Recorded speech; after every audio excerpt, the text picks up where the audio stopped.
6 toe. So die bergpredikasie, en ons het vanoggend daai eerste gedeelte in Matteus 6 hanteer, vanaand hanteer. Maak vir julle skatte bymekaar in die hemel, waar geen mot of roes verniel, en waar diewe nie inbreek en steel nie. Want waar julle skat is, daar sal julle hart ook wees. Die lamp van die liggaam is die oog. As jou oog dan reg is, sal jou hele liggaam verlig wees. Maar as jou oog verkeerd is, dan sal jou hele liggaam donker wees. As dan die lig in die donkerheid is, hoe groot is die donkerheid nie? Niemand kan twee here dien nie. Want of hy sal die een haat en die ander lief hê, of hy sal die een aanhang en die ander verag. Julle kan nie God en Mammon dien nie. Daarom sê ek vir julle, moenie julle kwel oor julle lewe, wat julle sal eet, wat julle sal drink nie, of oor julle liggaam, wat julle sal aantrek nie. Is die lewe nie meer as die voedsel en die liggaam as die klere nie? Kyk na die voëls van die hemel, hulle saai nie, hulle maai nie, hulle bring nie bymekaar in skure nie, en tog voed julle hemelse Vader hulle. Is julle nie baie meer werd as hulle nie? Wie tog onder julle kan, deur om te kwel, een el by sy lengte voeg? En wat kwel julle heel oor klere? Let op die lelies van die veld, hoe hulle groei, hulle arbei nie en hulle spin nie. En ek sê vir julle dat selfs Salomo in al sy heerlikheid nie bekleed was, soos een van hulle nie. As God dan die gras van die veld, wat vandag daar is en môre in die oond gegooi word, so bekleed, hoeveel te meer vir julle, klein gelowiges? Daarom moet julle heel nie kwel en sê, wat sal ons eet, of wat sal ons drink, of wat sal ons aantrek nie, want na al hierdie dinge soek die heidene. Want julle hemelse Vader weet dat julle al hierdie dinge nodig het. Maar soek eers die koninkryk van God en sy geregtigheid, en al hierdie dinge sal vir julle bygevoeg word. Kwel julle dus nie oor môre nie, môre sal hom oor sy eie dinge kwel. Elke dag het genoeg aan sy eie kwaad. Ons lees dan net so ver vanuit die woord van die Here vanaand, en ons gaan weer soos vanoggend nie vers vir vers deurgaan en dit uitmekaar uittrek en die dieptes daarin gaan bestudeer nie, maar ons kyk weer na die beginsels wat die Here Jesus oorgedra het oor sekere sake. Maar voor ons daar kom ons buig eers die hoofde en dan soek ons net eers die aangesig van ons Here. Almagtige God en hemelse Vader, wanneer ons hier voor U is, dan besef ons met wie ons te doen het. Here, U is die God van hemel en aarde. U is die Vader van die ligte. U is die een wat geen begin en wat geen einde het nie. En ons kan nie anders as om U te aanbid vir wie U is nie. En so is ons oë weer op U gerig, Here. Vanoggend was ons oë op U gerig, ons ore tot U, wat U vir ons wil sê, en U het ons geleer oor gebed, Here, en sê ons weer vir U. Dankie vir daardie groot voorreg wat ons het, om 'n direkte kanaal te hê, om met U te praat. Maar bid ons ook so, Here, dat U ons vanaand sal leer oor die aardse dinge, dat ons die beginsels wat U vir daardie mense geleer het, dat ons dit sal raak sien, dat ons dit sal vasmaak in ons eie lewens. Here, waar U baie keer in daardie dae praktiese goed geleer het, terwyl die mense gesoek het na al hierdie wyshede en hierdie goed, Here, het U vir hulle praktiese goed kom leer van hoe om U te dien, hoe om U waarlik as kinders van God te dien. En is dit wat ons wil doen, Here. Ons is U kinders, ons het ons lewens vir U gegee, U het ons wederbaar, ons nuut gemaak, vir ons nuwe lewens gegee, en nou wil ons U dien met alles wat ons het, Here. Ons het 'n begeerte om U te dien. Ons het 'n begeerte om nader aan U te beweeg, om U genade te ervaar, en ook om U woord daar buite uit te dra.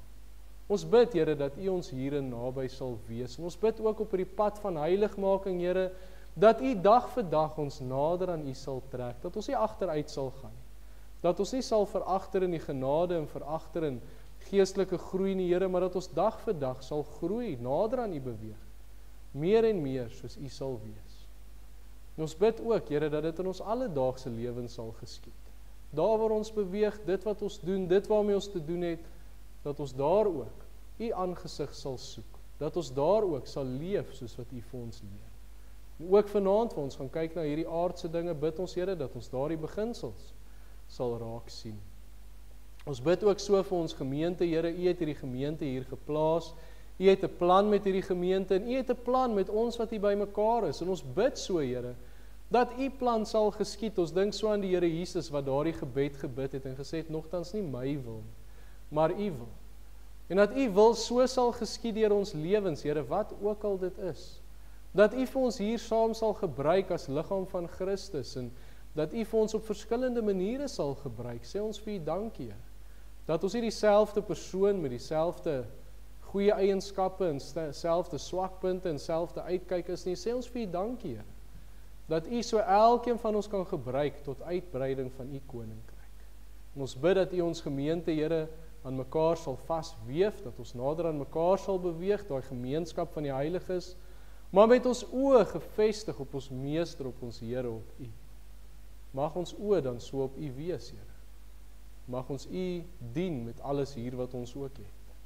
En ons bid ook so vir die finansies van ons gemeente, en ons weet, Here, dis 'n aardse ding om geld nodig te hê, om voort te gaan, om dinge te betaal, Here, maar U sê ook in die woord dat ons U daarvoor moet vertrou.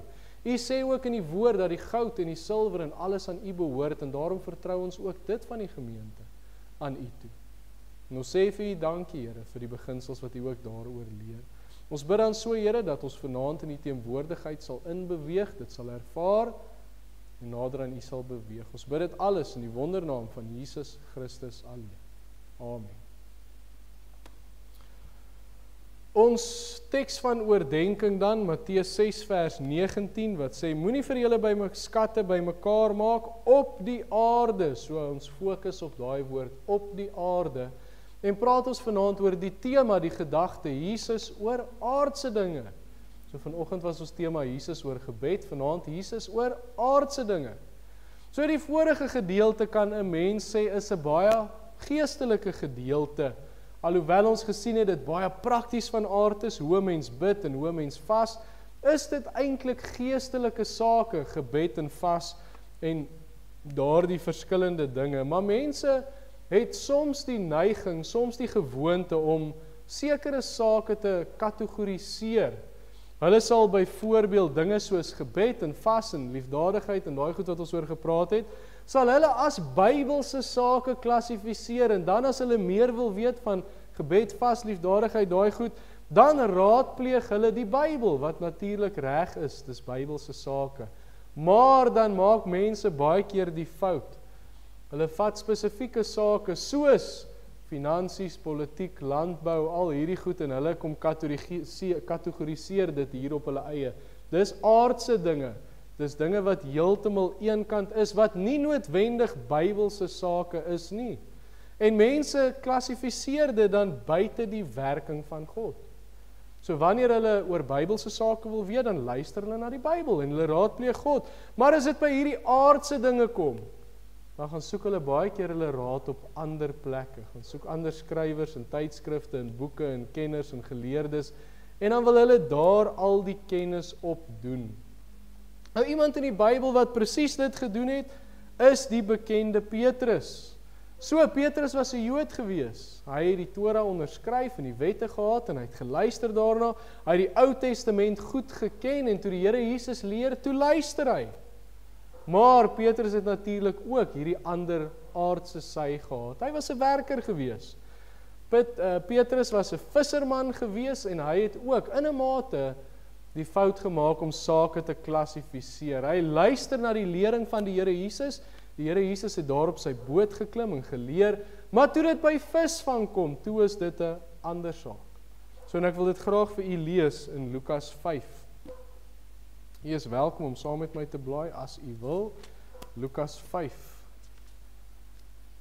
Daarvan vers 1 tot en met vers 6. Ek gaan sommer so 'n paar verse hier lees. En toe die skare by hom aandring om die woord van God te hoor, gaan hy by die meer Genesaret staan en hy sien 2 skuite aan die kant van die meer lê, maar die vissers het van hulle af weggegaan en was besig om die nette uit te spoel. Toe klim hy in een van die skuite wat aan Simon, dit is nou Petrus, behoort het en vra hom om 'n entjie van die land af weg te vaar. En hy het gaan sit en die skare van die skuit uitgeleer. En natuurlik Petrus, hy leer vanaf sy skuit en hy het ook geluister. En toe hy ophou met spreek, sê hy vir Simon, vaar uit na die diep water en laat julle nette sak om te vang. So nou betree hy op die fisiese, op die aardse dinge. En Simon antwoord en sê vir hom, meester, hy is mos nou 'n gesoute visserman, Simon Petrus. Hy sê, meester, ons het die hele nag deur hard gewerk en niks gevang nie. Die hele nag, hulle ken die see, hulle ken hulle beroep, hulle weet wat om te doen, en hy sê, meester, maar ons het die hele nag, ons het niks gevang nie. Maar op u woord sal ek die net laat sak. En toe hulle dit gedoen het, het hulle 'n groot menigte visse ingesluit, en hulle net wou skeer, en die res, hoe sê hulle in Engels, and the rest is history. Ons weet wat verder gebeur het. En die Here kom wys vir Petrus, hy leer hom 'n baie belangrike les. Hy leer vir hom, hy is God oor alles. Of dit nou die lering en die prediking is, en of dit is oor die visse in die see, wat Petrus 'n visserman was. Hy is God oor alles. En so kom die Here Jesus in die bergpredikasie met hierdie gedagte, hy is God oor alles. En hy leer oor verskillende sake, soos een wat autoriteit het. Hy leer, want hy is God, en hy leer hulle nie net oor gebed en liefdadigheid en vas, en die sout van die aarde, en die lig vir die nasies, en die wette wat hulle ook oor geleer het nie. Maar hy leer hulle ook oor fisiese aardse dinge, soos skatte, finansies, voorsiening. En dis juis hierdie aardse dinge wat ons vanaand oor gelees het, en waarna ons vanaand gaan kyk. Want hoe dikwels kan 'n mens nie in ons eie lewe hierdie sake kategoriseer nie. As dit oor gebed gaan, dan luister ons na die woord, ons pas dit toe. As dit oor heiligheid gaan, dan luister ons en ons leer die woord en ons pas dit toe. Maar wanneer dit by aardse dinge soos finansies kom, dan lees ons eerder How to be a Millionaire. Dan gaan ons baie keer na hierdie aardse dinge toe. Dan soek ons op ander plekke raad. Terwyl die Here God oor alles is. Nou niemand sê, daar's nie goeie inligting daar buite nie. Natuurlik is daar's kenners op alle gebiede, maar hoekom nie by die Bybel begin nie? Hoekom is mense so skepties om die woord se gesag en se lering te aanvaar oor aardse dinge? Want dis waaroor die Here Jesus hier leer, oor aardse dinge. Vanoggend het ek vir julle gesê, iets wat die Here leer in die bergpredikasie is, dit gaan baie keer oor 'n hartsgesindheid.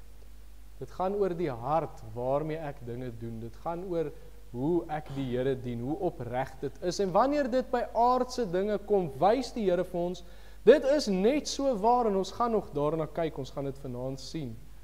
Maar nou leer die Here iets by. Hy het geleer, en hy geleer reg deur die bergpredikasie, is 'n hartsgesindheid, maar hier spesifiek met aardse dinge kom leer hy nog iets by. Hy leer, daar is prioriteite.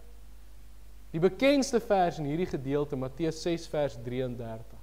Maar soek eers die koninkryk van God en sy geregtigheid. Hy leer dadelik, daar's prioriteite. En God is eerste. Soek God eerste. So wanneer ons vanaand kyk na die bergpredikasie en wat Jesus leer oor aardse dinge, gaan ons hierdie twee goed in gedagte hou, en ons sal regdeur sal ons dit noem. Die eerste is dit blye hartsgesindheid, waar 'n mens die Here met 'n opregte hart dien en soek, selfs al kom dit by aardse dinge. En die tweede ding is hoe uiters belangrik prioriteite in die kind van die Here se lewe is, as dit by hierdie fisiese aardse goed kom. So ons kyk vanaand weer na 3 verskillende gedagtes, en ons gaan dit maar kortliks hanteer, soos ek sê, ek gaan nou nie in diepte gaan en die verse ontleed nie, ek dink ek mag dit ook al met hierdie gedeelte gedoen het, maar ons gaan net na die beginsels kyk. So ons eerste gedagte, Jesus oor aardse dinge, hy leer oor skatte. Matteus 6 vers 19, moenie vir julle by skatte bymekaar maak op die aarde nie. So as die Here Jesus praat oor skatte, dan dink ons dadelik aan goed wat waarde het, goed wat waardevol is. As 'n mens verder in die woord gaan lees, dan vergelyk die Bybel self die koninkryk van die hemele met 'n skat. Iets wat gevind word, iets wat so waardevol is, dat alles verkoop word net om hierdie skat in die hande te kry. So dit gaan oor wat waardevol is. So wanneer die Here Jesus praat oor skatte, dan praat hy oor daai dinge wat ons baie waarde aan heg, iets wat ons baie waarde aan koppel. En dan leer hy, hoe moet 'n mens optree oor die goed, wat moet waarde hê, wat moet nie waarde hê. Die eerste ding wat hy leer is, wêreldse dinge moenie vir ons daardie waarde hê nie. Moenie skatte bymekaar maak op die aarde nie, moenie so baie waarde heg aan wêreldse goed, waar roes en mot verniel, waar diewe steel en dit in 'n oomblik kan wegwees nie. So hy leer. Hierdie wêreldse goed wat almal sien en almal deel en almal, mens moenie soveel waarde daaraan heg nie. Maar wat moet 'n mens eerder doen? Hy leer verder, hy sê, maar maak vir julle skatte bymekaar in die hemel, waar geen mot of roes verniel nie en waar diewe nie inbreek en steel nie. So waaraan moet waarde geheg word? Dinge wat se waarde nie net hier op aarde bepaal kan word nie, maar dinge wat se waarde in die hemel bepaal kan word, soos om 'n siel na die Here toe te lei.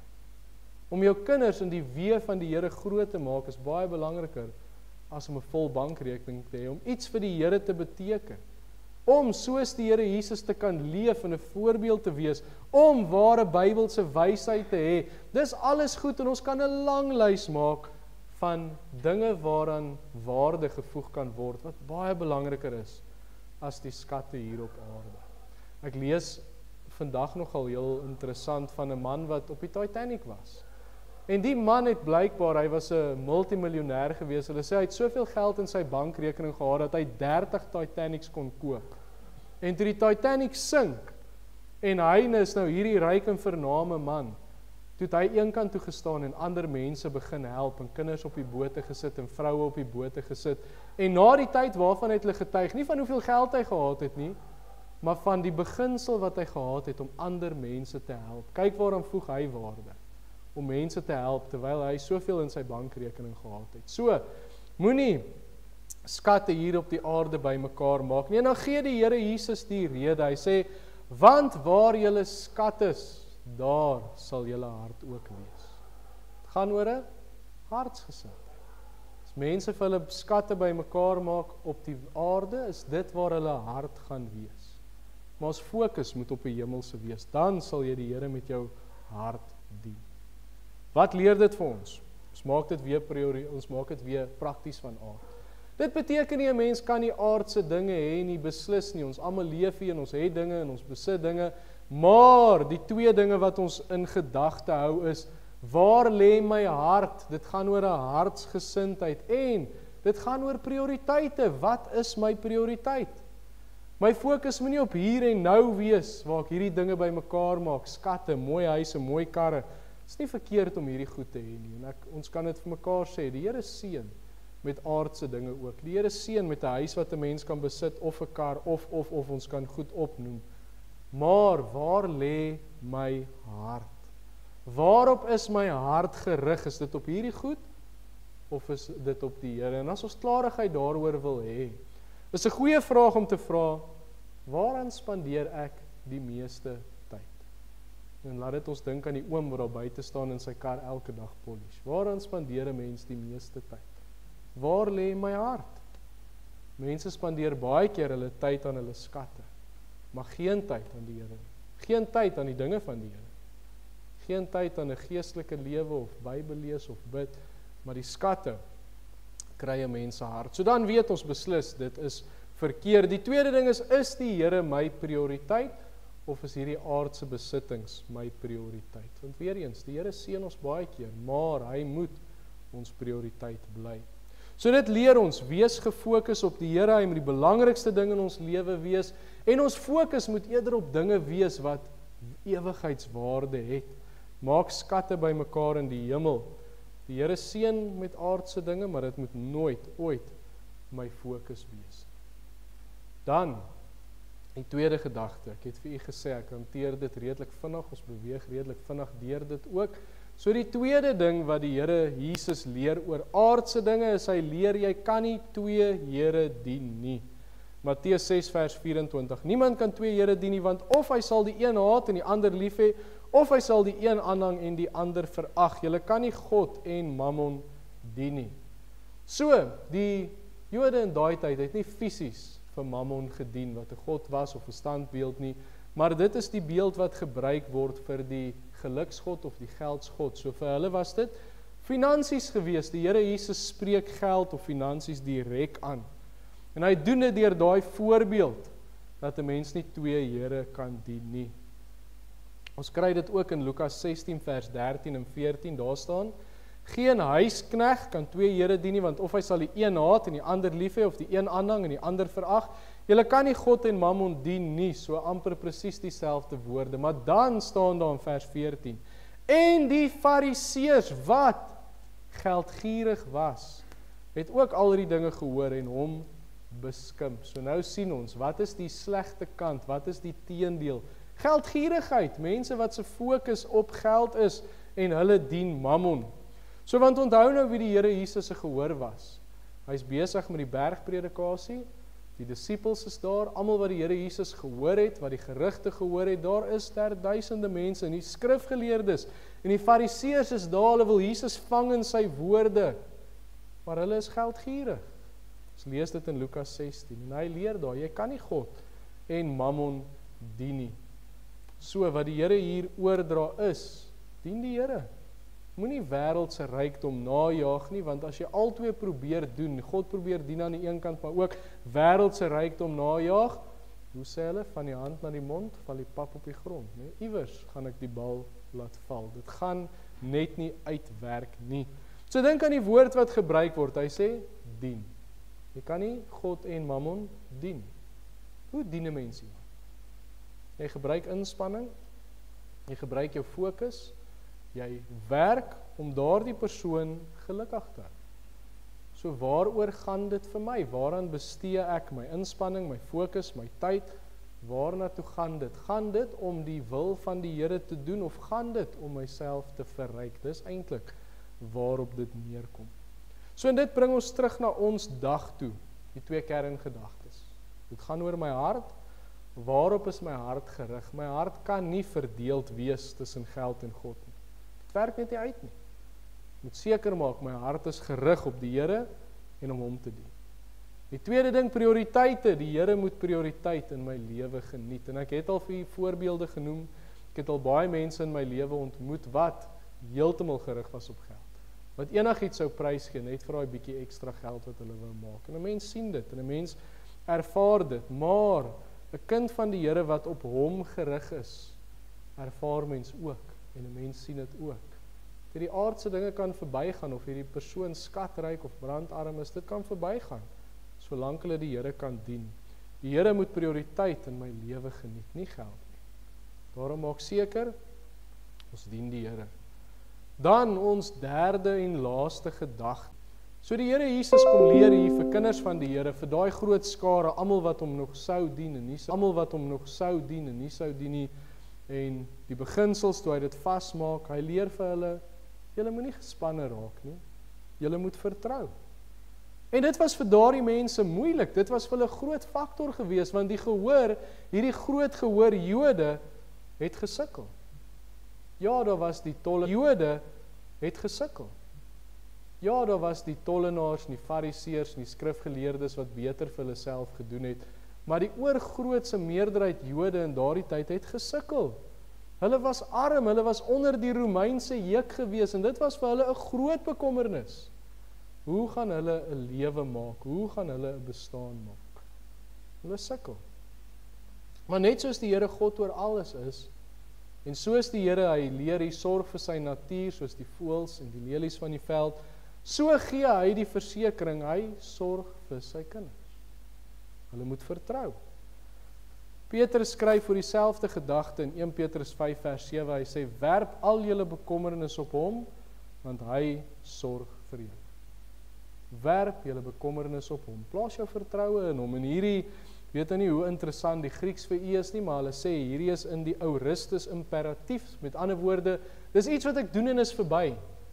Ek sit my vertroue in die Here en ek los dit daar. Vertrou vorentoe op die Here.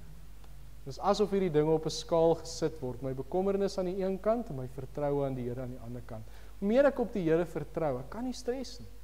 Ek kan my nie kwel nie, want ek vertrou op die Here, selfs met menslike behoeftes. Ons het vanoggend gesien, toe ons nou praat oor gebed, en ons praat oor die Onse Vader, dat die Here ook leer. Ons moet bid vir ons daaglikse behoeftes, gee ons vandag ons daaglikse brood. En ons moet die Here vertrou vir daardie dinge, en ons is afhanklik vir die Here. En dis iets wat die volk in die geskiedenis weer eens, wat God vir hulle geleer het, maar hulle het dit gemis. Dink aan daar in die woestyn met die manna en met die kwartels. Is dit Johnny Young, hy is mos eintlik Engels. En ek weet, hy het 'n boodskap gebring en hy wil sê, hulle staan kniediep in die kwartels en hy meng sy taal en hy sê, hulle staan kniediep in die kwyl, die Israeliete. So, die Here het dag vir dag voorsien en hy het hulle geleer, hulle mag nie vir die volgende dag optel nie, want dit gaan verdorwe raak. Hulle moes optel vir daardie dag soos hulle dit nodig het. En die Here leer hulle vir die daaglikse moet hulle op hom vertrou, hulle moet afhanklik wees van hom en so leer hy dit vir hulle reg deur die eeue heen tot en met die bergpredikasie en dan natuurlik vorentoe, maar tot en met die bergpredikasie. En so leer dit vir ons, die Here sorg vir sy kinders. Ons hoef ons nie te kwel.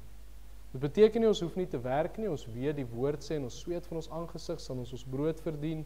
En hy gebruik die voorbeeld van die voëls en natuurlik die voëls maak ook saad by mekaar en daar is tog werk, maar ons vertroue, ons fokus moet op die Here wees. Ons harte moet op hom gerig wees. Ons is afhanklik van hom.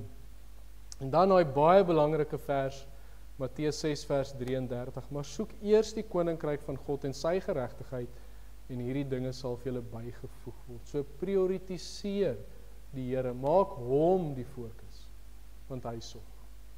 Maar as 'n mens begin fokus op al die goed en die onsekerheid en die pryse wat styg en inflasie en al die goed, dan gaan 'n mens ondergekry word, dan gaan 'n mens sukkel met jou gemoed en met sekere goed en met vertroue. Maar as ons fokus op die Here is, dan maak dit nie saak wat gebeur nie. Ons weet, ons Here sal voorsien. Ons vertroue is op hom. So, ek sluit daarmee af. Wanneer dit by aardse dinge kom, of dit nou skatte is, of mammon, ons selfs net stres oor môre, dan leer die Here ons twee dinge. Hy leer ons afhanklikheid van hom, ons oë, ons harte op hom gerig, selfs al is dit by aardse dinge kom. Hy soek iemand wat hom dien, wat op hom vertrou met hulle hele hart, en hy leer dit by die bergpredikasie. Of ek baie het en of ek min het, my hart, my vertroue, my afhanklikheid moet op hom wees. En dan leer hy ook oor prioriteite. Hy wil 'n prioriteit in my lewe wees. En as ons weer eens dink wie God is, God van hemel en aarde wat alles gemaak het, almagtige, hoe kan ons hom laat reg aan hemelse dinge waarna hy aardwaarde reg? Hy leer dat 'n mens nie God en mammon kan dien nie, maar dat ons hart op hom gerig moet wees en dat ons nie hoef te kwel oor môre nie, maar ons vertroue moet in hom wees. En iets wat ons vandag sien in die bergpredikasie, vanoggend met gebed, vanaand met hierdie aardse sake soos finansies is, dien die Here. Daai vers wat ek in Micha aangehaal het vanoggend, dien die Here. Wat soek die Here anders? Is iemand wat hom soek en in hom wandel. Dien die Here, soek hom, vertrou hom. Hy is daar vir 'n mens. En hy kyk na ons harte. So kom ons rig ons harte, ons rig ons lewens, of dit nou met gebed is en of dit met aardse dinge is. Ons gee ons alles vir die Here en ons vertrou hom vorentoe. Amen. Ons buig die hoofde en dan bid ons net saam. Wonderlike Here, ons kom sê vir U dankie vir dit wat ons vandag so kon deurgaan in die bergpredikasie, Here, en al probeer ons menslik hierdie goed beredeneer, al probeer ons dit uitlê, Here, dis U woorde waarmee ons besig is. Ek dink nie ons sal ooit die dieptes en die wydheid en hoe ver dit werklik strek besef nie, maar ons sê vir U dankie, Here, dat U hierdie goddelike wyshede met ons deel. Dat U ons so leer vanuit U woord, en bid ons, Here, dat ons hierdie beginsel sal vasmaak in ons lewens, in ons harte. Dat ons harte op U gerig sal wees, ons oë op U gefestig, en dat ons U net sal dien met alles wat ons het. Here, want U is dienwaardig. U is die lam wat vir ons geslag is. U is alles wat die woord so oor U skryf, Here, daarom kan ons U naam net groot maak. Ons sê vir U dankie daarvoor, ons bid ook, wees met ons in hierdie week, die dinge wat voor lê, ons bid hier Woensdag aand, volgende week se dienste, daar waar ons beweeg, dit wat ons doen, en help ons, Here, dat daar waar ons beweeg, dat ons lig vir U sal skyn. Ons bid dit in Jesus se naam, amen.